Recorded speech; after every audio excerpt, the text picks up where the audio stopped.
what it means when somebody brings a case in civil case, it means that it's a private affair between two people.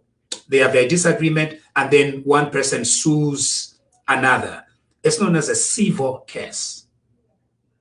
In a civil case, when we are drafting what are known as pleadings in a civil case, you should not allege fraud lightly, okay?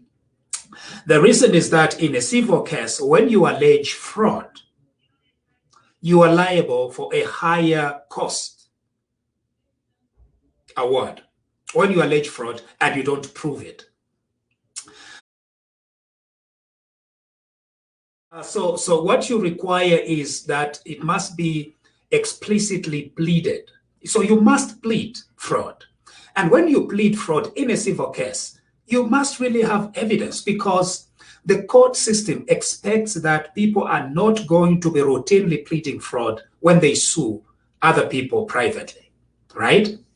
And so the court system itself has a way of trying to check that individuals are not alleging fraud routinely, and that fraud is specifically pleaded. And then if you lose after alleging fraud, the court is going to punish you with a greater cost award. And the reason why the court is punishing you with a greater cost award is because courts do not want you to be pleading fraud when in fact you have no evidence to plead fraud. In any case, the Hatembo and Hakainde Hichilema case happened. The Hatembo and Hakainde Hichilema case happened. It was a civil case. It went to a civil judge in the Lusaka High Court. The judge looked at the evidence. Very important. The judge looked at the evidence, looked at the statute of limitation, looked at the fraud allegation, and dismissed the case. All right? That the Hatembos had raised against Mr. Hichilema. One of the things that they had raised in that decision was, and the judge I think was correct. Number one, that the land aspect, okay, not the fraud aspect, the land aspect of the dispute was time barred.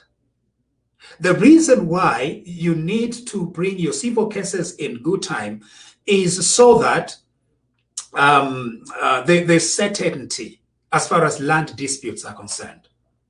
There is certainty.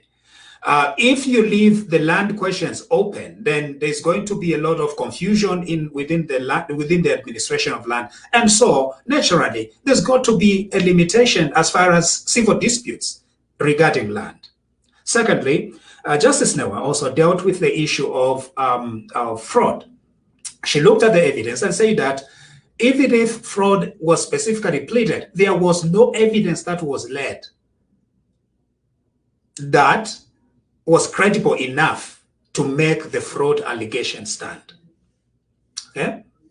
And as a result of that, she then dismissed the case. And what did she do? She said, therefore, then that there will be a cost award that is awarded to Mr. Hichilema, and dismissed the case.